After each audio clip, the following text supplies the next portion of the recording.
सभी का फिर से हार्दिक स्वागत। विद्यार्थियों, आज के वीडियो लेक्चर में हम बात करेंगे समतल का अविलंब रूप। हमने समतल का टॉपिक स्टार्ट कर दिया है। जो 3D ज्योमेट्री है उसका जो दूसरा भाग है समतल, द प्लेन, उसके अंदर मैंने आपको कल दो उसके टाइप्स बताए थे। पहला टाइप था समतल का सामान्य रूप या व्यापक रूप, जिस समतल को हम इस तरह से लिख सकते हैं, किसी भी समतल को ax plus by plus cz plus d बराबर 0। ये आपका एक समतल होता है, कल इसकी चर्चा की थी। और मैंने आपको समतल का एक अंत्यखंड रूप बताया था।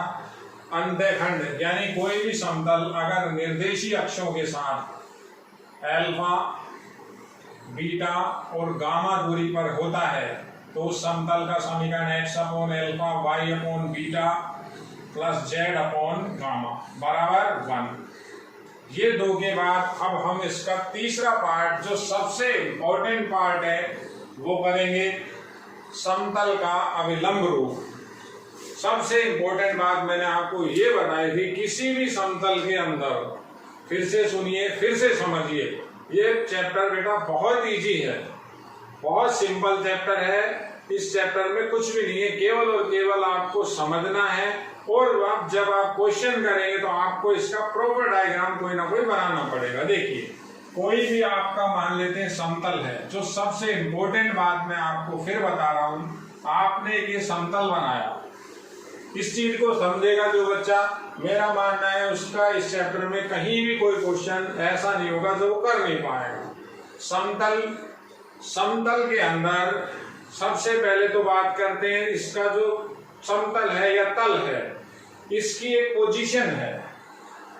इसके अंदर जो दिक् अनुपात होते हैं, यानी जो डायरेक्शन इसकी होती है, वो डायरेक्शन तल के लंबवत होती है।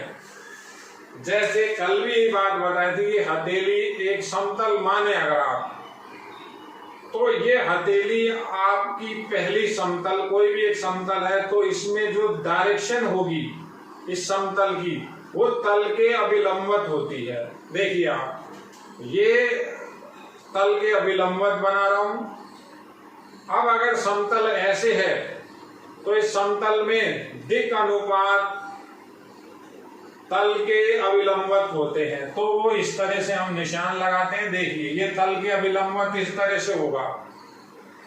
अब यहां जो ये लिखा हुआ है ए, बी और सी, ये dr होंगे, ए, बी, सी,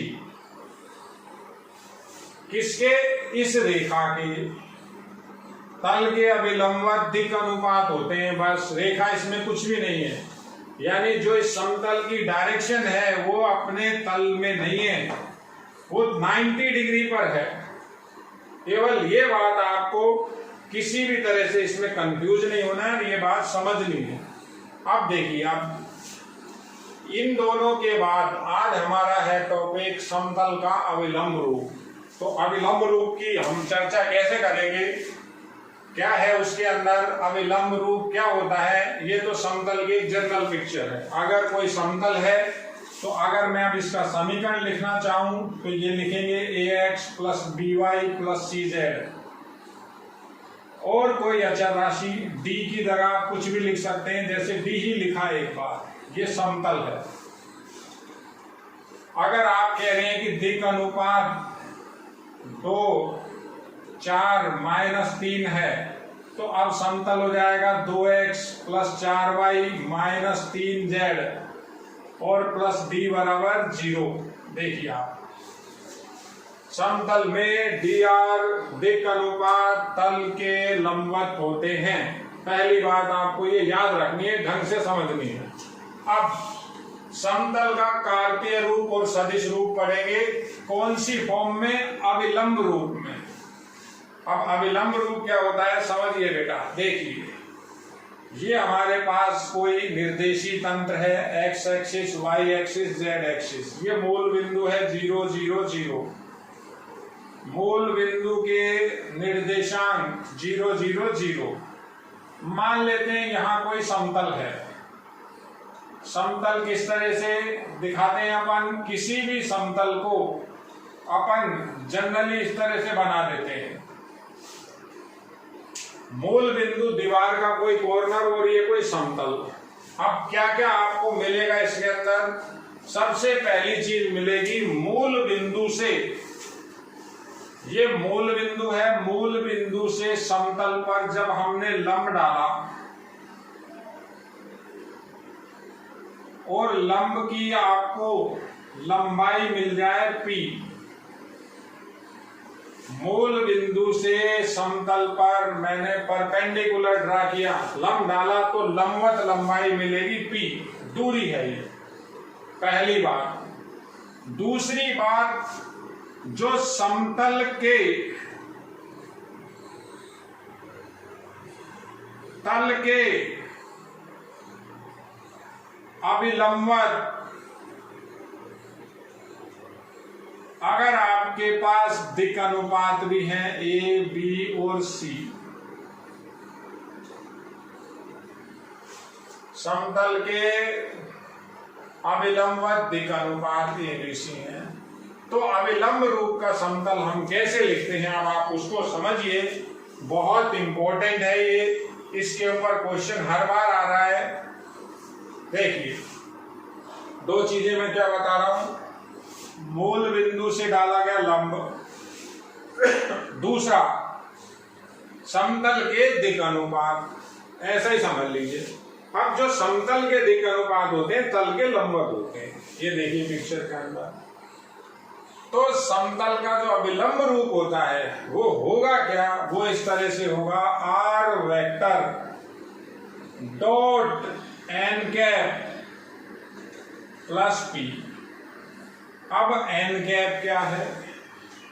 पहले तो एन कैप लिखता हूं, एन कैप को यही लिखा जाएगा, एन कैप बराबर होता है n vector upon n vector का परिमाण। अब एन वेक्टर क्या है? एन वेक्टर है इसके जो ये dr है अभिलंब की दिशा में, इसकी दिशा कौन सी है? समतल की दिशा को कौन डिसाइड करता है? ए बी सी दिक् अनुपात। तो एन कैप इसकी दिशा को बता रहा है, तो एन कैप तो यूनिट वेक्टर हो गया, एन वेक्टर हो गया इसकी दिशा, तो दिशा होगी ए आई कैप, बी जे कैप और सी के कैप।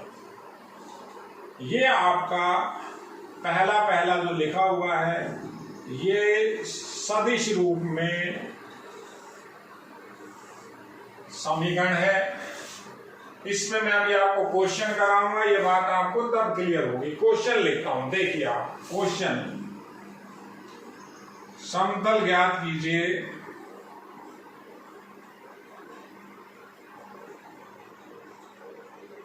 जिस पर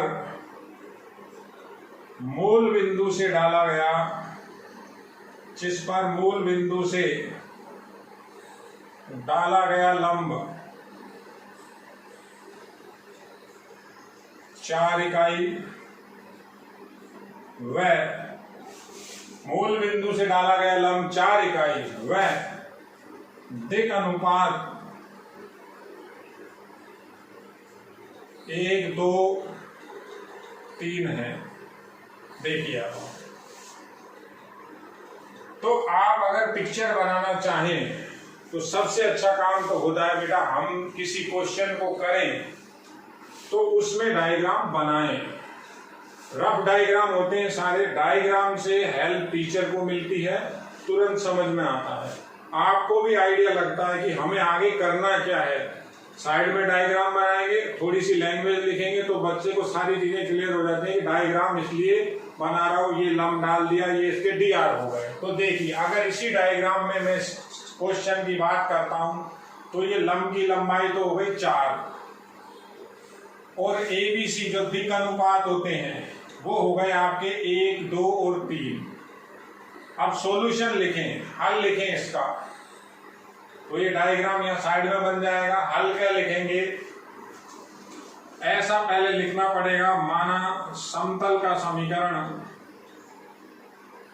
माना समतल का समीकरण। आप समीकरण लिखिए आर वेक्टर डॉट प्रोडक्ट है ये एन कैप बराबर पी, नंबर 1, जहां पी की वैल्यू तो क्लियर 4 दे दी और आपको एन सदिश दिया हुआ है केवल, अभी dr दिए हुए हैं, dr दिए हुए हैं, यानी एन सदिश क्या है इसकी दिशा बता देगा आपको। तो ये क्या हो जाएगा, ए बी सी, तो आई कैप, 2 जे कैप और 3 के कैप। अब एन कैप कैसे निकलेगा, एन कैप कैसे निकलेगा, परिमाण का ही भाग देना है, तो परिमाण कितना हो गया, 1, 4 और 9 सबका जोड़, फिर सुनिए 1 अंडर रूट में लिखते हैं आई के गुणांक का वर्ग, जे के गुणांक का वर्ग प्लस के गुणांक का वर्ग, तो 1, 4 और 9, तो एन कैप हो जाएगा 1/√14, 1, 4, 9, 14 हो गया, भाग हो गया आई cap, 2 j cap plus 3 k cap. देखिए आप, तो ये मान समीकरण 1 में रख दे। किस किस का मान रखना है, केवल पी का और एन कैप का। तो r vector dot i cap, 2 j cap, 3 k cap, are vector dot 1/14, और यहां लिखा हुआ है, अंदर ले जाएंगे इसको अभी, और यहां आ गया आपका ये 4, ये डॉट प्रोडक्ट लगा हुआ है, समझिए, आर वेक्टर डॉट प्रोडक्ट, ये आपका सवाल है, उसका आंसर है। मैं आपको एक एक करके कई सवाल कराऊंगा, छोटे छोटे सवाल हैं, पहले इसी को समझेंगे, फिर अपन आगे चलेंगे। आगे किसमें जाना है, इसका कार्तीय रूप भी देखना है, सदिश रूप की बात चल रही है पहले। तो ऐसा ये दूसरा क्वेश्चन बना रहा हूं मैं,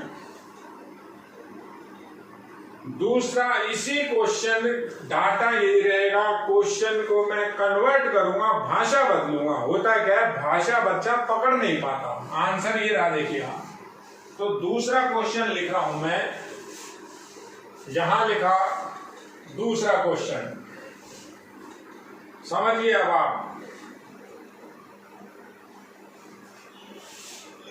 यदि क्वेश्चन अगला, यदि समतल के अभिलंब, समतल के अभिलंब इकाई सदिश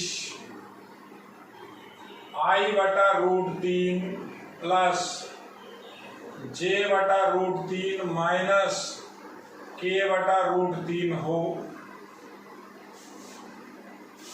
तथा मूल बिंदु से, थोड़ा सा मैंने चेंज कर दिया है, ऐसा लिख देता हूं वापस, ये सवाल यही बनाना है,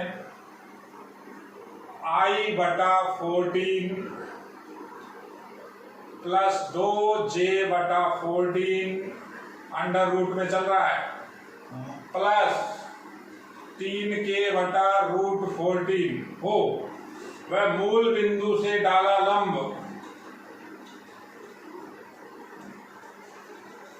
4 इकाई हो, तो समतल ज्ञात करो। देखिए वही सवाल है, अब यहां क्या है, समतल के अभिलंब इकाई सदिश दे रखा है। देखिए आप पिक्चर को समझना, आप ये कोई भी समतल है, इस पर मूल बिंदु से डाला गया लंब तो हो गया 4, और समतल के अभिलंब, अभिलंब मतलब इसकी जो तल है उसके लंबवत, ये तो हो गए DR ABC। अब आपको क्या दे रखा है, कह रहा है समतल के अभिलंब इकाई सदिश, ये समतल है, ये तो dr हो गए। देखिए आप, इसमें dr कितने हुए, a b c, और अब दे क्या रखा है, दे रखा है इस समतल के अभिलंब इकाई सदिश। यानी ये जो आपको लंबवत, अभिलंब या अभिलंबवत, लंबवत एक ही बात, इकाई यूनिट वेक्टर और दे रखा है। तो एक तरह से आपको ये पूरा का पूरा n कैप दे रखा है, dr हो गए। और दूसरी चीज, ये dr तो हम मानते हैं abc। अब दिया क्या हुआ है, ये जो वेक्टर दे रखा है अभिलंबवत वेक्टर है, तो ये आपके पास n कैप की वैल्यू हो गई। तो मैं इसमें ये कैसे एक चीज और बना रहा हूं, यहां इसके एक लंबवत एक सदिश ऐसा दिया हुआ है, देखिए। तो ये जो वेक्टर दे रखा है आपको, ये n कैप है, ये दिया हुआ है, अभिलंबवत है। तो जब dr abc है, समझिए आप बात को, dr है और आपको क्या दे दिया उसने, अभिलंबवत यूनिट वेक्टर ही दे दिया। तो dr में क्या लिखते हैं अपन, abc। dc में क्या होता है, lmn। dc किस में होती है, dc होती है अभिलंबवत यूनिट वेक्टर के अंदर। समझ रहे हैं, आपको मैंने पहले बताया था, अगर अपन इसका परिमाण निकालेंगे इस वेक्टर का, तो परिमाण इसका इकाई होगा, ये यूनिट वेक्टर है। एक तरह से आपको ये दिया हुआ है, हल कैसे लिखेंगे, माना, और अभी क्लियर करता हूं, समतल का समीकरण। अब समतल का समीकरण कौन सा लेंगे, जैसी उसने बात आपको बता रखी है।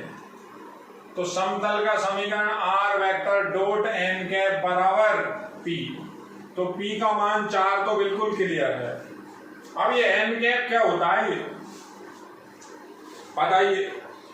n कैप होता क्या है, n कैप को हम यही तो लिखते हैं, n vector upon n vector का परिमाण।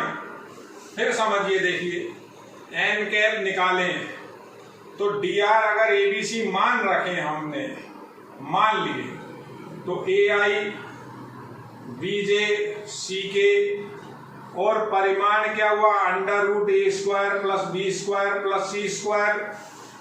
अब ये अलग अलग करें तो n कैप ऐसा नहीं आएगा क्या, a बटा under root a square plus b square plus c square i cap, b बटा under root a square plus b square plus c square j cap, और ऐसे ही c बटा क्या आ जाएगा, c बटा under root a square plus b square plus c square k cap.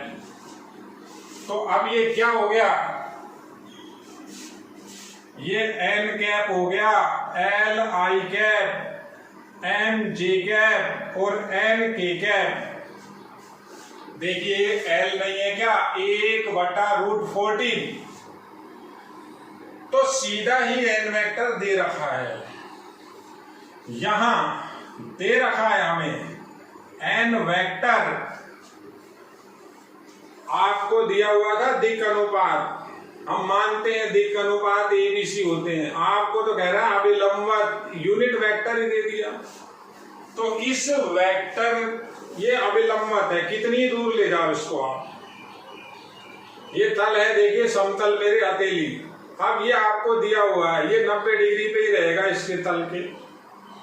और ये क्या है, इकाई सदिश भी अगर नहीं लिखता है, अगर इकाई सदिश भी नहीं लिखता है, इकाई भी हटा देता है, तो बच्चा कैसे समझेगा ये यूनिट वेक्टर है।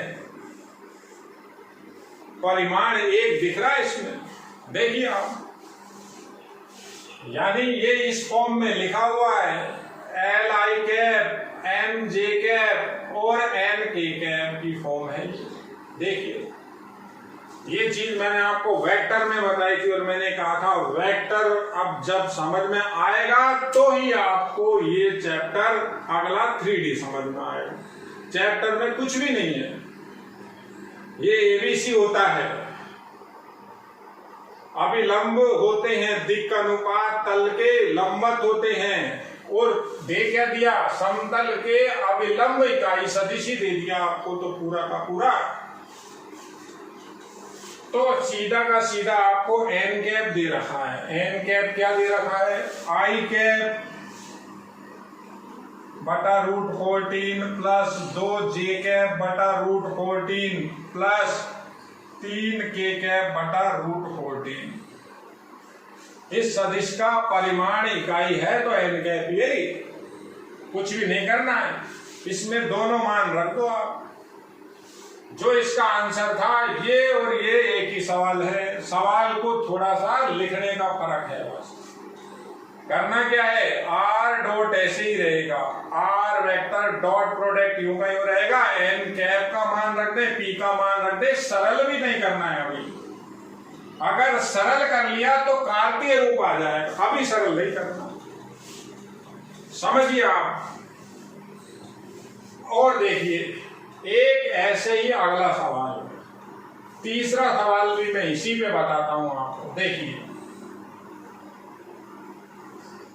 सेम यही, उस समतल को ज्ञात करो।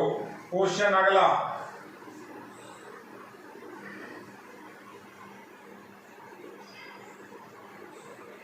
उस समतल को ज्ञात करो जिसके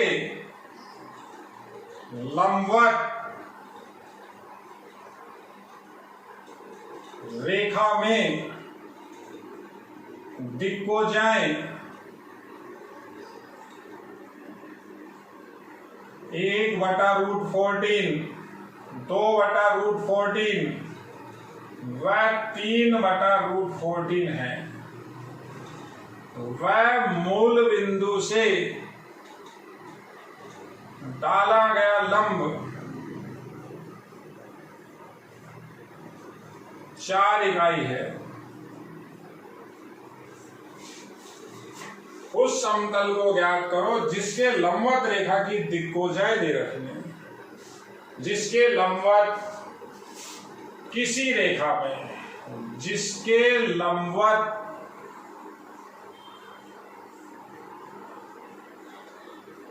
किसी रेखा में।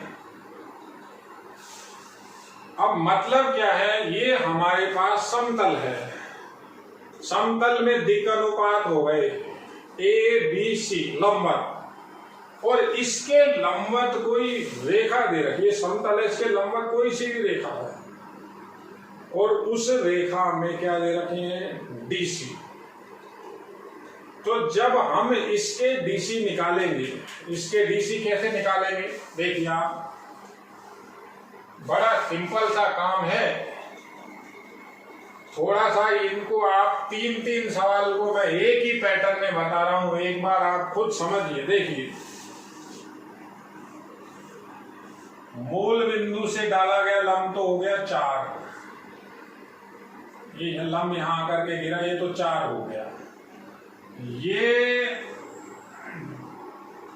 डी आर के लिए यहां बता रहा हूं, देखिए आप, डी आर क्या होते हैं, ए बी सी। तो डी आर का तो हमारा रोल खत्म हो जाता है, हम तो डीसी में आ जाते हैं। तो डीसी क्या हो जाता है, बी, ये दूसरा डीसी हो गया, और सी बटा ये तीसरा डीसी हो गया डीसी।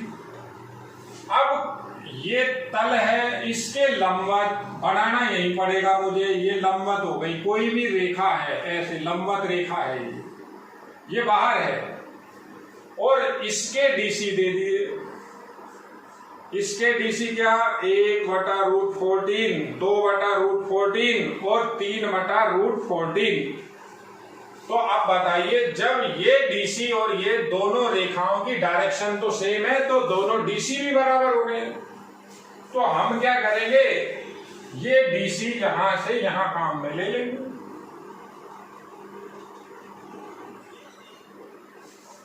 ये मान किसका हो गया, ए का। ये 2/√14 किसका हो गया, ये दूसरा हो गया। और 3/√14 किसका हो गया, ये इसका हो गया। बिल्कुल क्लियर है। अब देखिए मैं लिखता क्या हूं, आपको केवल ये इतनी सी बात याद रखनी है। ये देखो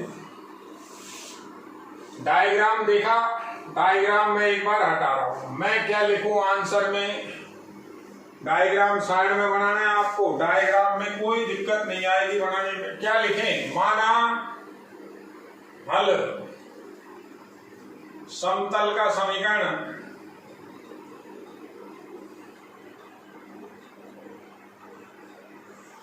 are vector dot n cap बराबर पी, तो पी का मान 4 है। अब एन कैप की वैल्यू या तो ऐसे लिखो, ऐसा लिखो a/√a² b² c² I cap plus b/√a² b² c² J cap plus c/√a² b² c² और k कैप। तो ये आपको दे रखा है, ये गिवन है। लंबवत रेखा में एन कैप में ये मान दे रखे हैं डीसी, तो क्या हो जाएगा 1/√14 आई कैप, 2/√14 जे कैप और 3/√14 के कैप। क्या करना है, कुछ भी नहीं है, पी और एन कैप की वैल्यू को उठा करके इसमें रखो, काम खत्म। सबसे पहले तो आप ये बात समझ लीजिए, कोई दिक्कत। अब क्वेश्चन बदल रहा हूं, देखिए अब आप, ये तो अभिलंब रूप था, अब अभिलंब रूप वो थोड़ा सा अपन मॉडिफाई फॉर्म में पढ़ेंगे। कैसे पढ़ेंगे, इसकी तो बात हो गई कंप्लीट। मैं एक समतल लिख रहा हूं, अन्य समतल आर वेक्टर डॉट एन सदिश बराबर डी, ये भी समतल है, ये भी एक समतल है। ये समतल में मूल बिंदु से डाले गए लंब की लंबाई डी नहीं है, वो तब होती है जब यहां एन कैप हो जाता है। अब आपको इसको अभिलंब रूप में परिवर्तित करना है, को अभिलंब रूप में बदलना है। तो कैसे बदलेंगे, कुछ भी नहीं है, r vector dot n cap है, डी है, परिमाण का भाग दे दो, यहां भी देंगे, दोनों तरफ देना पड़ता है। समीकरण है दोनों तरफ किसी भी संख्या से भाग दे दिया, संख्या से भाग दिया, तो ये तो हो गया r vector dot n cap हो गया ये, और ये जो डी बटा अंडर रूट में जो भी परिमाण निकलेगा अंडर रूट हट जाएगा। अब ये जो हुई, ये मूल बिंदु से डाला गया लंब है, मूल बिंदु से डाला गया लंब है। अब मैं आपको इस पे क्वेश्चन करता हूं। जब तक क्वेश्चन आप समझोगे नहीं, थ्योरी नहीं समझोगे, क्वेश्चन नहीं समझोगे, आगे कुछ भी नहीं होगा। मेरा पर्पज है पहले तो थ्योरी समझ में आनी चाहिए। थ्योरी भी ये ऐसी थ्योरी है जो बिना एग्जाम्पल के आपको समझ में नहीं आएगी। एक जैसे क्वेश्चन मैं कर रहा हूं, बहुत तसल्ली से देखिए, बहुत इंपॉर्टेंट है ये। छोटे छोटे सवाल हैं, सवाल मुश्किल से 3 लाइन 4 लाइन 5 लाइन, इससे बड़ा इसमें सवाल नहीं है। आपके जो बड़े सवाल हैं वो भी दिख ऐसे रहे, लेकिन छोटी सी गणना है। देखिए आगे बात करते हैं। अब अपन एक क्वेश्चन लिख रहा हूं मैं अब ये हटा रहा हूं, इसको मैं एक बार यहां लिख देता हूं। देखिए r vector dot n cap बराबर डी, और डी लिख लो, पी लिख लो, कुछ भी लिख लो। मान लेते मैंने यहाँ के लिख लिया, तो अब बच्चे को तो केवल ये समझना है कि ये क्या है, के मूल बिंदु से डाले गए लंब की लंबाई है, रटना थोड़ी ना हमें, क्योंकि जो फॉर्म है उसमें क्या आ रहा है, यूनिट वेक्टर। जब यूनिट वेक्टर होता है एन कैप, तो मूल बिंदु से डाले गए लंब की लंबाई की होगी। ये तो नहीं है कि ये तो मूल बिंदु से डाला गया लंब नहीं है। अब बनाया था इसको। क्वेश्चन देखिए, बहुत छोटे छोटे क्वेश्चन है, बहुत इंपॉर्टेंट टॉपिक है। लिख रहा हूं क्वेश्चन अगला, सबके नंबर में बाद में डाल दूंगा एक साथ। क्वेश्चन के कितने भी क्वेश्चन कर लो आप, क्वेश्चन की कोई कमी नहीं है। समतल मैं लिख रहा हूं, देखना बेटा, r vector dot i plus 3j minus k cap बराबर 5 बराबर प्लस 5 बराबर 0 में मूल बिंदु से डाले गए लंब की लंबाई ज्ञात कीजिए। देखिए इंपॉर्टेंट, समझ में जो चीज आए वो इंपॉर्टेंट हमारे लिए हो, समझो इंपॉर्टेंट हो जाएगी वो। अब समझ ही नहीं आएगा किसी को, अगर कोई बात समझ में नहीं आई तो मैं कितना इंपॉर्टेंट कह लूं, तो वहां फिर बच्चा क्या है, रटने को उतारू हो जाता है। मैथ है बेटा, एक लाइन भी नहीं रट सकते। समतल को पहले लिखा, r vector dot i plus 3j minus k cap plus 5 बराबर 0। अब बात समझना जरा, लंब की लंबाई ऋणात्मक नहीं होती कभी भी, तो लंबाई होती है माइनस की नहीं होती। तो ये 5 उधर नहीं जाएगा, ये बाकी का सामान उधर जाएगा। तो इसको मैं ऐसा लिख रहा हूं, देखिए अगली लाइन में, r vector dot minus i minus 3j minus की जगह प्लस के आ गया, बराबर हो गया 5। समझो, अरे समझो बेटा, मैंने क्या किया है, ये संख्या को उधर ले गया, लंब की लंबाई तो धनात्मक निकाल ली। अब ये जो 5 है, ये मूल बिंदु से डाले गए लंब की लंबाई नहीं है। अब क्यों नहीं है, क्योंकि ये फॉर्म दे रखी है, ये तो n सदिश है। अब बच्चा कहता है कि सर ये दिखेगा कैसे, दिखेगा क्यों नहीं, परिमाण है इसमें। परिमाण कितना है उसका, 1 प्लस 9 प्लस 1 अंडर रूट, परिमाण है अंडर रूट 11। देखिए तो परिमाण का भाग दे दो आप। अभी ये जो लिखा हुआ है, ये ऐसा लिखा हुआ है, बात समझो। ये क्या लिख रहा है, ये जो समतल लिख रहा है वो ऐसा लिख रहा है, आर वेक्टर डॉट n सदिश बराबर 5। तो जब तक n कैप नहीं आएगा तब तक आप इस 5 को मूल बिंदु से डाले गए लंब की लंबाई नहीं बता सकते। तो क्या करें हम, तो अंडर रूट 11 का भाग दे दें। कैसे दे दें, ये तो ये फॉर्म थी, यहाँ साइड में लिख दी, और चाहो तो आप लिख देना, वहां कोई दिक्कत नहीं है।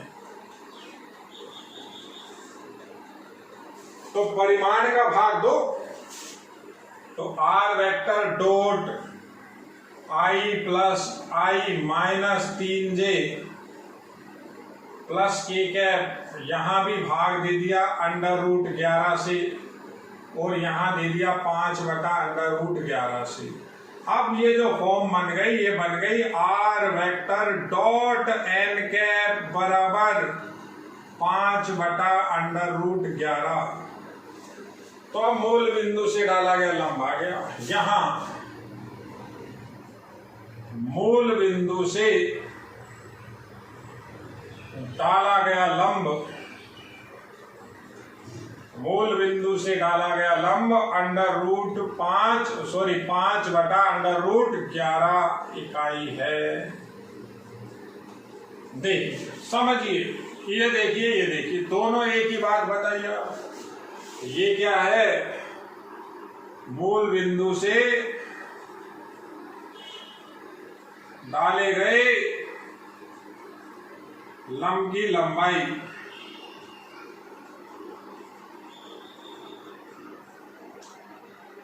ये नहीं है वो। यहां देखिए ये क्या है, मूल बिंदु से डाला गया लंब, जो भी लंब डाला उसकी लंबाई है रूट की।